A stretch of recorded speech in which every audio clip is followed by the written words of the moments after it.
ಕೋಲಾರ ಜಿಲ್ಲೆಯಲ್ಲಿ ತರಕಾರಿ ರೇಟು ಇಳಿಕೆಯಾಗಿದೆ. ಜಿಲ್ಲೆಯಲ್ಲಿ ತರಕಾರಿ ಬೆಳೆಗಳಿಗೆ ಹೂಜಿ ಹುಸಿ ರೋಗ ಅಂಟಿಕೊಂಡಿದೆ. ಬೇಸಿಗೆಯ ತಾಪಮಾನ ಜೋರಾಗಿರುವುದರಿಂದ ತರಕಾರಿ ಇಳುವರಿ ಬರ್ತಾ ಇಲ್ಲ. ಟೊಮೆಟೊ ಬೆಳೆಯುವ ಜಮೀನು ಜಾಸ್ತಿಯಾಗಿದ್ದರಿಂದ ತರಕಾರಿ ಕಡಿಮೆಯಾಗಿದೆ. ಬೆಳೆದ ತರಕಾರಿಗೆ ರೇಟ್ ಸಿಗದೆ ವಿಲೇವಾರಿ ಮಾಡಲಾಗದೆ ರೈತರು ಕಂಗಾಲಾಗುತ್ತಿದ್ದಾರೆ. ಬೆಳೆಗಳನ್ನ ತೋಟದಲ್ಲಿಯೇ ಉಳಿಮೆ ಮಾಡಿಯೂ ದುಃಖ ಪಡುತ್ತಿದ್ದಾರೆ. ತರಕಾರಿ ಕೇಳೋರು ಕೆಲವೊಮ್ಮೆ ಮಾರ್ಕೆಟ್ಗೆ ಎಂಟ್ರಿ ಕೊಟ್ರೆ ಎದೆ ಬಡಿತ ಹೆಚ್ಚಾಗುತ್ತದೆ. ಬೀನ್ಸ್, ನುಗ್ಗೆಕಾಯಿ, ಬದನೆಕಾಯಿ, ಕ್ಯಾರೆಟ್ ಸೇರಿದಂತೆ ಹಲವು ತರಕಾರಿಗಳ ಬೆಲೆ 50 ರಿಂದ 100 ರೂಪಾಯಿ ಇರ್ತಾ ಇತ್ತು. ಆದ್ರೆ ಇದೀಗ ತರಕಾರಿಗಳ ಬೆಲೆ ಕಡಿಮೆಯಾಗಿದೆ. 10, 20 ಮತ್ತು 30 ರೂಪಾಯಿಗೆ ನುಗ್ಗೆಕಾಯಿ, ಬದನೆಕಾಯಿ, ಕ್ಯಾರೆಟ್ ಸೇರಿದಂತೆ ಎಲ್ಲಾ ರೀತಿಯ ತರಕಾರಿಗಳು ಸಿಗ್ತಾ ಇದೆ. ತರಕಾರಿಗಳ ಬೆಲೆ ಇಳಿಯಲು ವಿಪರೀತ ಬೇಸಿಗೆ ಕಾರಣ ಎನ್ನಲಾಗಿದೆ. ಈ ಮೊದಲು ಪ್ರತಿದಿನ 10 ರಿಂದ 15 ಟನ್ ತರಕಾರಿ ಮಾರುಕಟ್ಟೆಗೆ ಬರ್ತಾ ಇತ್ತು. ತಮಿಳುನಾಡು, ಆಂಧ್ರಗೆ ತರಕಾರಿ ರಫ್ತಾಗುತ್ತಿತ್ತು.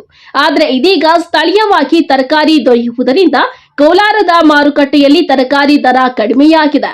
ಸರ್, ನಾವೆಲ್ಲ ತರಕಾರಿ ಬೆಳಿತೀವಿ, ಅದಕ್ಕೆ ತಕ್ಕಾದ ಬೆಲೆ ಇಲ್ಲ. ಇಲ್ಲಿ ಎಲ್ಲ 20, 30, 15 ಈ ಥರ ರೇಟ್ಗಳು.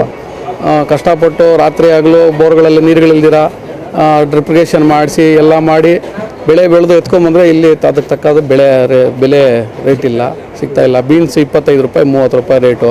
ಕೂಲಿ ಆಳುಗಳಿಗೆ 300 ರೂಪಾಯಿ, 400 ರೂಪಾಯಿ ಕೂಲಿ. ಅವ್ರಿಗೆ ಊಟ, ತಿಂಡಿ, ಟೀ, ಕಾಫಿ, ಬಿಸ್ಕೆಟು, ಬಾಳೆಹಣ್ಣು ಇಷ್ಟೆಲ್ಲ ತೊಗೊಂಬಂದು ನಾವಿಲ್ಲಿ ಬಂದರೆ ಇಲ್ಲಿ ಮಾರ್ಕೆಟಲ್ಲಿ ಅದಕ್ಕೆ ಬೆಂಬಲ ಬೆಲೆ ಸಿಗ್ತಾ ಇಲ್ಲ. ರೈತರು ಈ ಬಿಸಿಲಲ್ಲಿ ಬೋರ್ಗಳಲ್ಲಿ ನೀರು ಬರಲ್ಲ, ತುಂಬ ಕಷ್ಟ. ಸರ್, ನಾವು ಹೂವು ಬೆಳಿತೀವಿ, ಸೇವಂತಿಗೆ ಹೂವು ಬೆಳಿತೀವಿ, ಮತ್ತು ಹೀರೆಕಾಯಿ ಎಲ್ಲ ಥರ ತರಕಾರಿ ಬೆಳಿತೀವಿ ಸರ್. ನಂದು ಹೀರೆಕಾಯಿ ಬಂದಿದೆ, ಈಗ ಸೂಪರ್ ಆಗಿದೆ ಕಾಯಿ. ಬೆಲೆ ಏನು ಬೆಲೆ ಮಾಡ್ತಾರೋ ಗೊತ್ತಿಲ್ಲ ಸರ್. ನಿನ್ನೆ 18 ರೂಪಾಯಿ ಹಾಕಿದ್ದಾರೆ. 18 ರೂಪಾಯಿ ಏನು ಸಿಗಲ್ಲ ಸರ್. ಆ ಕಾಟನ್ಗೆ 65 ರೂಪಾಯಿ ಟೆಂಪೋ ಬಾಡಿಗೆ, ಕಮಿಷನ್ನು, ನಾವು ತೋಟಗಳಲ್ಲಿ ಔಷಧಿ ಹೊಡೆಯೋದು ಎಲ್ಲ ಲೆಕ್ಕ ಹಾಕಿದ್ರೆ ನಮಗೇನು ರೈತನಿಗೇನು ಸಿಗಲ್ಲ ಸರ್. 1 ಕೆಜಿ ಬೀನ್ಸ್ 30 ರಿಂದ 40 ರೂಪಾಯಿಗೆ ಸಿಗ್ತಾ ಇದೆ. ಅದರಂತೆ 30 ರೂಪಾಯಿಗೆ ಸಿಗ್ತಿದ್ದ ಮೈಸೂರು ಬದನೆಕಾಯಿ, ಕ್ಯಾರೆಟ್ 50 ರೂಪಾಯಿಗೆ ಇಳಿಕೆಯಾಗಿದೆ.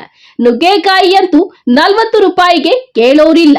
ತರಕಾರಿ ಮಾತ್ರವಲ್ಲ, ಕೊತ್ತಂಬರಿ, ಮೆಂತ್ಯೆ, ಪಾಲಕ್ ಸೇರಿದಂತೆ ಸೊಪ್ಪಿನ ದರಗಳು ಕೂಡ ಇಳಿಕೆಯಾಗಿದೆ. ದರ ಇಳಿಕೆಯಿಂದ ರೈತಾಪಿ ವರ್ಗಕ್ಕೆ ದೊಡ್ಡ ಸಮಸ್ಯೆಯಾಗಿ ಪರಿಣಮಿಸಿದೆ. ಕೋಲಾರ ಮಾರ್ಕೆಟಲ್ಲಿ ತರಕಾರಿಗಳ ಬೆಲೆ ಇಳಿಮುಖ ಆಗಿದೆ. ಕಾರಣ ಏನಂತ ಹೇಳಿದ್ರೆ, ಇವತ್ತು ಆಂಧ್ರ ಮತ್ತು ತಮಿಳುನಾಡು ಏನು ಈ ಭಾಗಗಳಿಗೆ ಹೆಚ್ಚಾಗಿ ಇಲ್ಲಿಂದ ತರಕಾರಿ ಹೋಗುವಂಥದ್ದು ಇವತ್ತು ಅಲ್ಲಿ ಬೇಡಿಕೆ ಇಲ್ಲ. ಅಲ್ಲಿ ಸ್ಥಳೀಯವಾಗಿ ಲೋಕಲ್ ತರಕಾರಿ ಇರೋದ್ರಿಂದ ಈಗ ರೇಟು ತುಂಬ ತೀರಾ ಕಡಿಮೆ ಆಗಿದೆ. 15 ದಿನಗಳಿಂದ ಕೂಡ ರೇಟ್ ಇಲ್ಲ. ಈಗ ಟೆಂಪ್ರೇಚರ್ ಬೇರೆ ಜಾಸ್ತಿ ಆಗ್ತಾಯಿದೆ. ಮಾರ್ಚ್, ಏಪ್ರಿಲ್ ಬಿಸಿಲು, ಇಲ್ಲಿ ಬೆಳೆಗಳಾಗೋದು ಕೂಡ ತುಂಬ ಕಷ್ಟ ಆಗ್ತದೆ. ಈ ಒಂದು 15 ದಿನ ಆದ ನಂತರ ಬೆಲೆ ಸ್ವಲ್ಪ ಚೇತರಿಕೆ ಆಗ್ತದೆ, ಯಾಕಂದರೆ ಏರಿಕೆ ಆಗ್ತದೆ.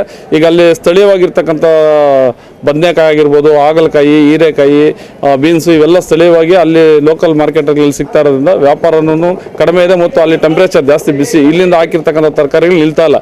ಇವತ್ತು ಬೀನ್ಸು ವೈರಸ್ ಬಂದು ಅವು ಎಲ್ಲ ಮಚ್ಚ ಬಂದು ಹೋಗ್ತಾ ಇದ್ದಾವೆ. ಕ್ಯಾಪ್ಸಿಕಮ್ ವೈರಸ್ ಬರ್ತಾ ಇದ್ದಾವೆ. ಹೀರೆಕಾಯಿ ನಿಲ್ತಾ ಇಲ್ಲ. ಹೀಗಾಗಿ ಸಾಕಷ್ಟು ತರಕಾರಿಗಳು ಕೂಡ ಡ್ಯಾಮೇಜ್ ಬರ್ತಾ ಇದೆ. ಅದಕ್ಕೆ ವ್ಯಾಪಾರ ವಹಿವಾಟು ಕೂಡ ಕಡಿಮೆ ನಡೀತಾ ಇದೆ. ಹಾಗಾಗಿ ತೀರಾ ರೇಟ್ ಕಡಿಮೆ ಆಗಿರ್ತಕ್ಕಂಥದ್ದು 15 ದಿನನೇ ಕಡಿಮೆ ಆಗಿದೆ. ಮತ್ತೆ 15 ದಿನ ಆದ ನಂತರ ಸ್ವಲ್ಪ ಚೇತರಿಕೆ ಆಗ್ತದೆ. ಒಟ್ನಲ್ಲಿ ತರಕಾರಿಗಳಿಗೆ ರೇಟ್ ಇಲ್ಲ ಅಂತ ಅನ್ನದಾತರು ಸಪ್ಪೆ ಮೋರೆ ಹಾಕುತ್ತಿದ್ದಾರೆ. ಆದ್ರೆ 15 ದಿನಗಳು ಕಳೆದರೆ ಸ್ವಲ್ಪ ರೇಟ್ ಸಿಗಬಹುದು ಅನ್ನೋ ನಿರೀಕ್ಷೆಯಲ್ಲಿ ಇದ್ದಾರೆ. ಕಳೆದ ವಾರಕ್ಕೆ ದರ ಇಳಿಕೆ ಹೋಲಿಸಿದ್ರೆ ಈ ವಾರ 5% ತರಕಾರಿಗಳ ದರ ಏರಿಕೆಯಾಗಿದೆ. ತರಕಾರಿಗಳ ದರ ಇಳಿಕೆ ಇನ್ನೆಷ್ಟು ದಿನ ಇರುತ್ತೆ ಅಂತ ಪ್ರಶ್ನೆಯನ್ನು ಕೂಡ ರೈತರು ಮಾಡಿಕೊಳ್ಳುತ್ತಿದ್ದಾರೆ. MMTV news bureau, Kolar.